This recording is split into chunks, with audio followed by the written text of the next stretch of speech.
un poquito.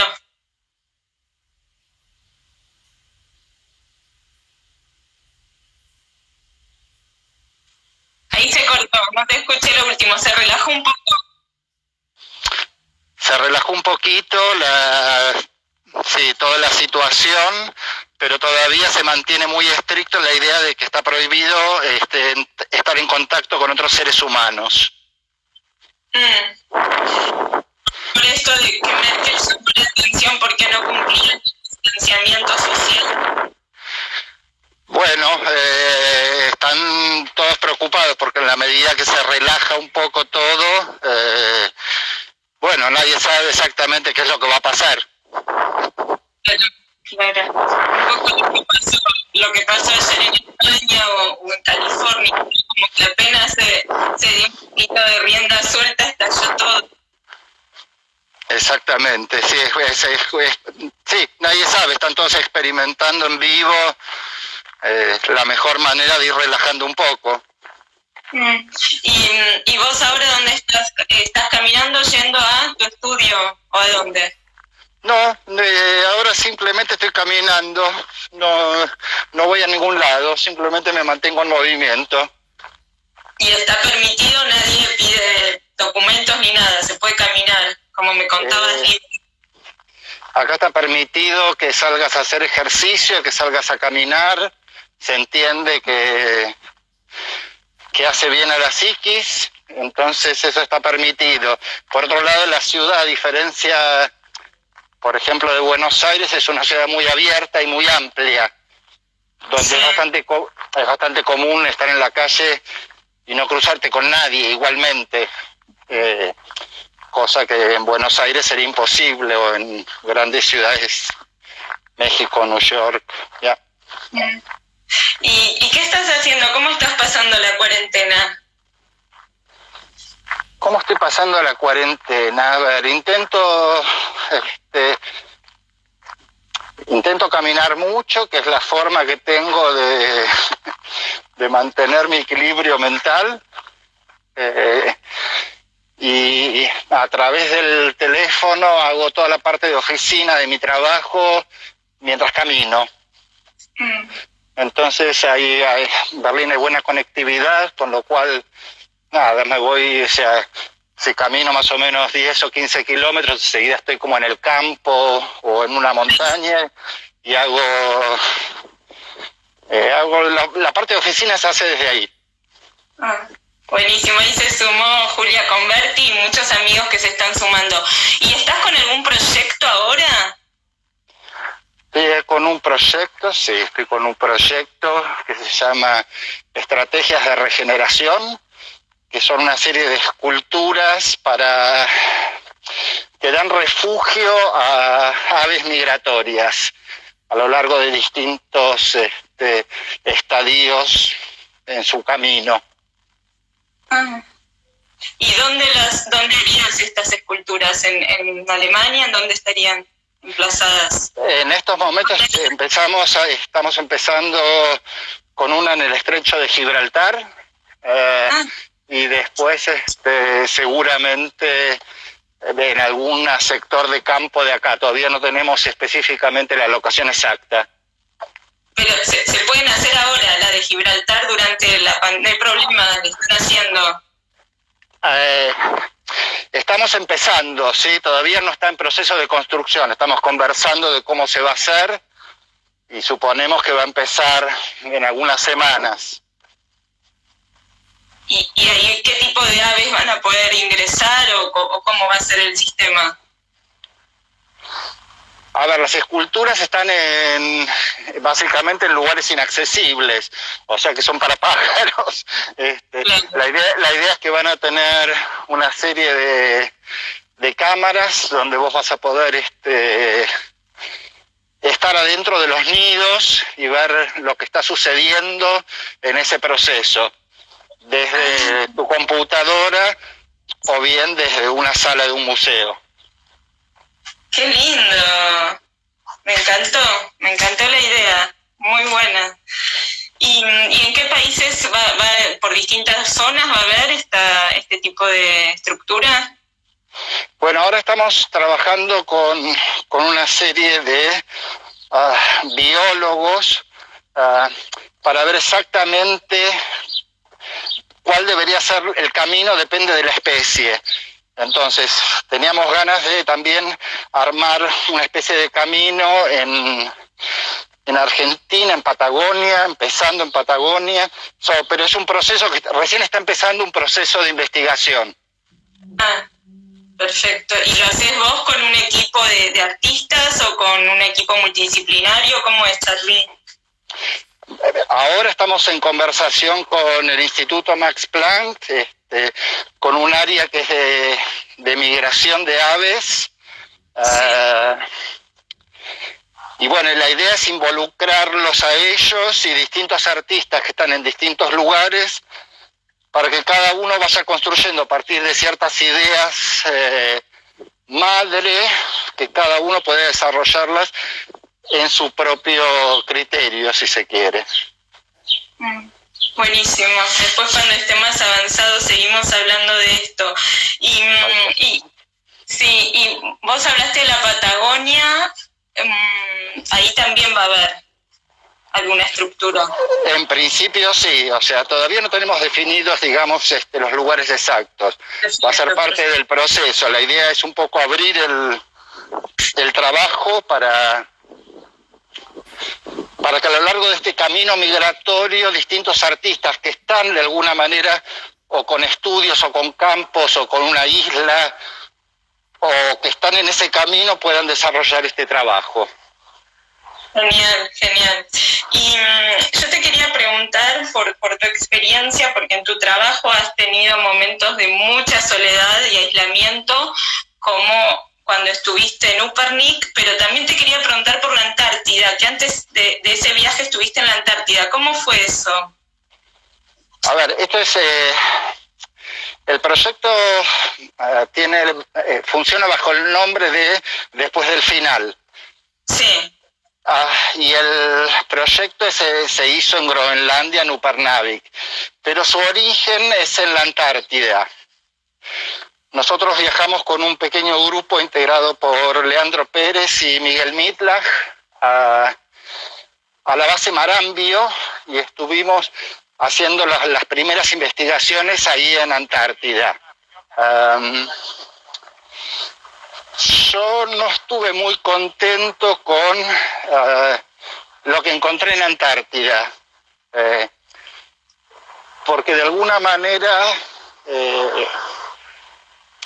la parte humana no me resultaba interesante. El contacto era siempre a través de equipos de militares y algunos científicos en forma aislada, pero siempre bajo el ala protectora de equipos militares.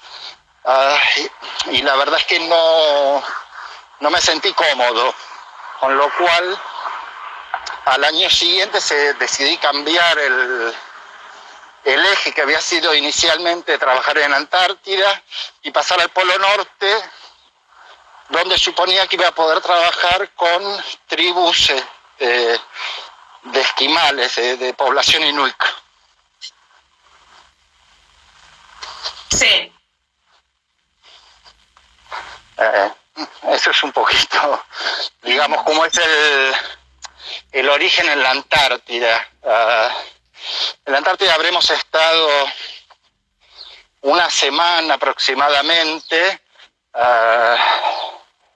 Era muy difícil salir sin la autorización del jefe de la base y siempre nos ponían a un sargento correntino que lo único que quería era volver rápido a la base, porque se moría de frío y estaba incómodo todo el tiempo. Vos querías estar más tiempo afuera de la base para la filmación, claro. Por supuesto. Por otro lado, se daba una situación muy rara donde la gente de la base no sabía bien quiénes éramos ni qué estábamos haciendo. Ellos tenían como una información que nosotros veníamos por el Ministerio de Defensa. Pero con lo cual ellos se sentían incómodos, no sabían si éramos como unos infiltrados que estábamos juntando información Ah, nada, fue incómodo para ellos, estaban muy preocupados. Nada, y a mí básicamente no me interesaba tener una relación de trabajo a través de militares. Claro, ¿y cómo lograste llegar? Porque es muy difícil acceder a esa base, ¿no? ¿Cómo lograste la autorización o por intermedio de quién? Y fue un proceso largo. ¿Por quién? A través de, en ese momento, de Jaunarena, creo que era el ministro. Nada, fue un proceso complejo, a través de algunos amigos en común que ayudaron a generar el vínculo y se logró gracias a ellos. No sé si quieren que dé sus nombres, sí, por lo tanto... No. Y después vino Uparnik, que ahí sí fue una experiencia súper positiva. Ahí ya fue genial porque, bueno, o sea, los habitantes de Groenlandia son básicamente pequeñas tribus muy humildes, que no existen carreteras adentro de Groenlandia, por lo tanto cada pequeño grupo o asentamiento humano tiene sus barcos o sus botes con los cuales se mueven. Entonces había como una libertad de movimiento fantástica. Nosotros, para hacer el proyecto ahí, digamos, conté con el apoyo de Bo Albrechten, que es un danés que en ese momento dirigía un museo de la comunidad inuit en Upernavik. Yo le conté el proyecto y él me dijo, ok, yo conozco, digamos, la gente con la que podemos trabajar, yo lo coordino, te presento con la gente de la comunidad, la gente de la comunidad te va a tratar muy bien. Y así fui. Se hizo un viaje que salió de Berlín, Copenhague a la capital de Groenlandia, que es Nuuk, y de ahí hacia el norte, hacia el último punto que llegase en avión, sin ser ya con un vuelo relativamente estable, con un avioncito muy chiquitito y por último con un helicóptero. ¿Cuántas personas con vos? Ese fue un proyecto que hice solo. El dinero era de esa manera, o se hacía de esa manera o no se hacía, con lo cual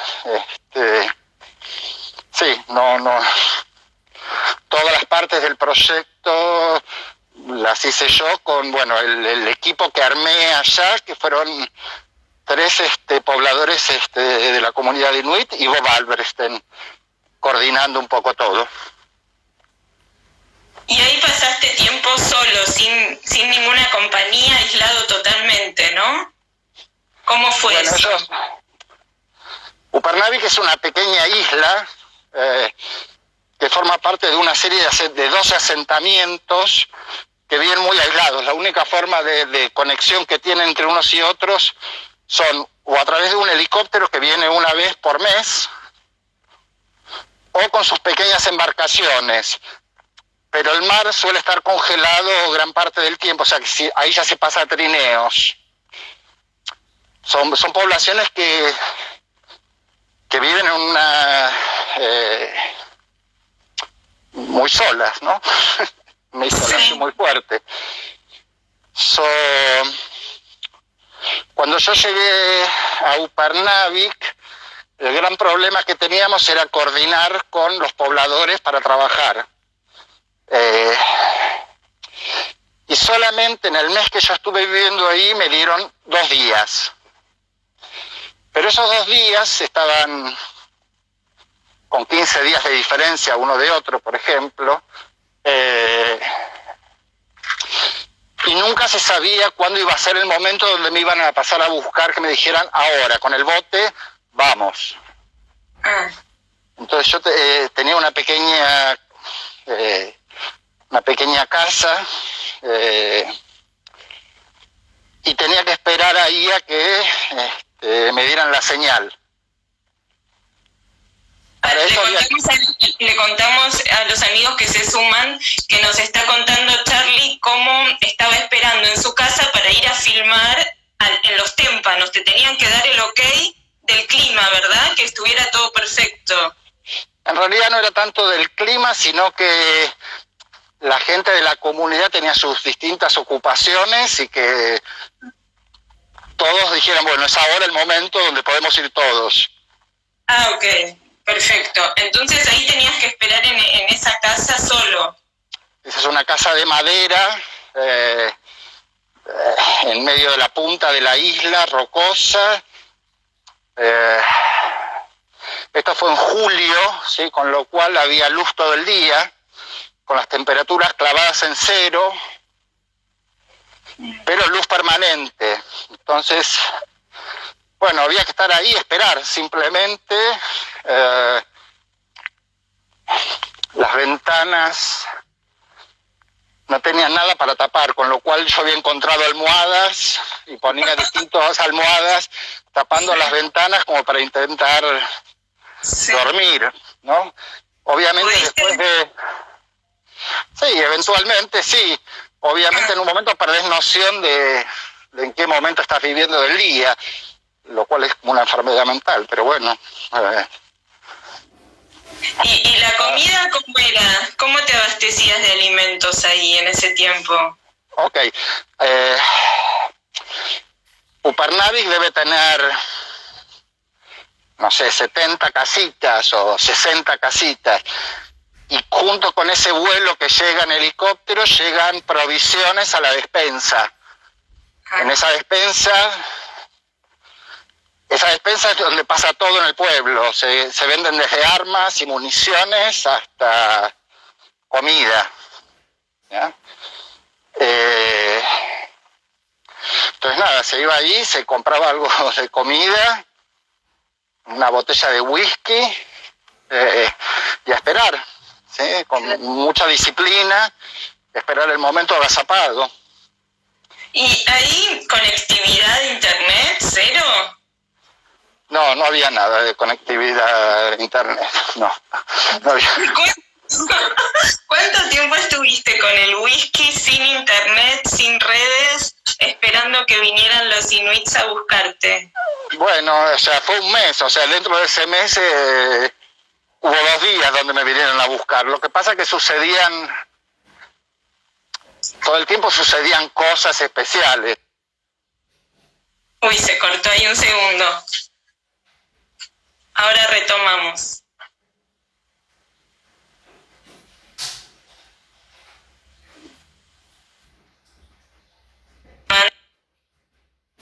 Hola. Ahí volviste. Ahí estamos, sí. Por momentos se corta, pero ya estamos. Quizás es porque estás caminando o algo así. Sigamos, buenísimo. Entonces me contabas que estuviste ahí todo el tiempo y 2 días te vinieron a buscar, pero ¿cómo tolerabas, cómo enfrentabas ese aislamiento tan fuerte? Bueno, yo salía a caminar dentro de la isla era grande, o sea, podías caminar hasta cierto punto, y después había encuentros fortuitos muy interesantes. En una de estas caminatas me encontré con un poblador que me empezó a hacer señas como de tomar un café. Sí. Obviamente no teníamos ningún idioma en común. Finalmente, bueno, yo entendí que quería que lo acompañara a tomar café y me llevó como a su casa.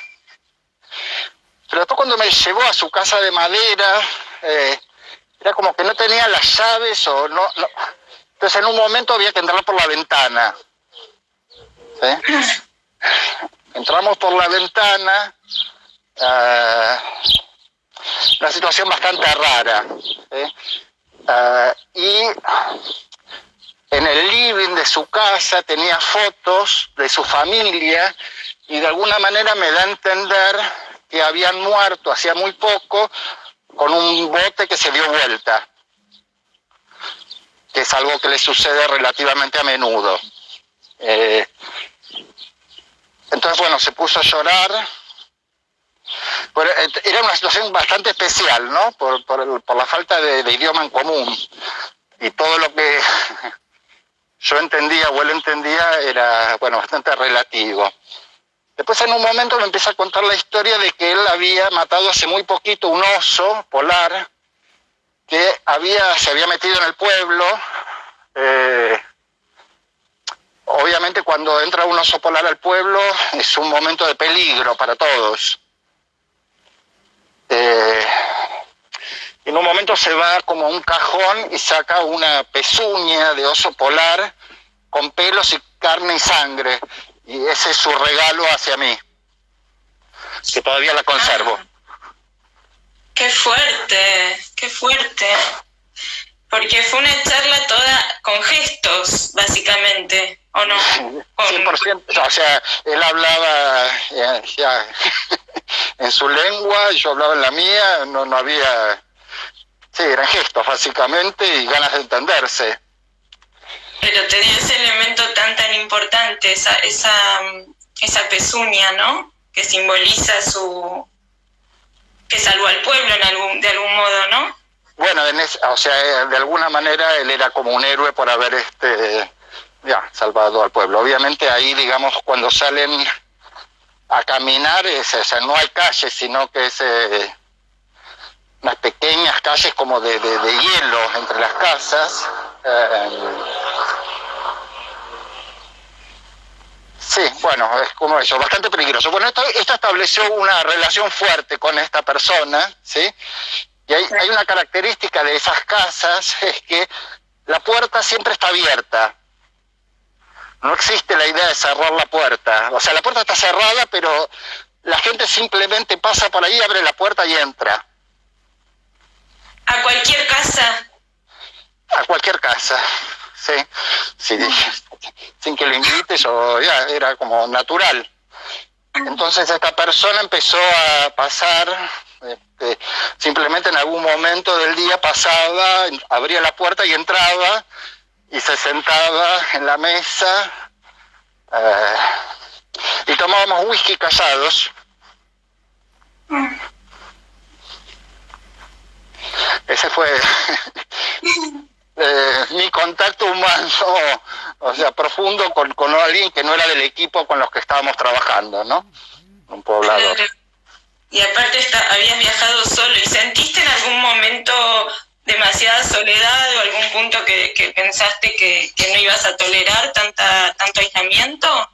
No, es una cuestión de disciplina, o sea, yo sabía lo que estaba haciendo, era todo muy favorable, la gente estaba con muy buena onda para hacer el proyecto. De hecho, al día de hoy seguimos en contacto profundo con este equipo de 4 personas con las que realizamos el trabajo.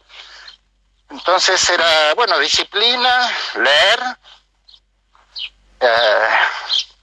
y esperar el momento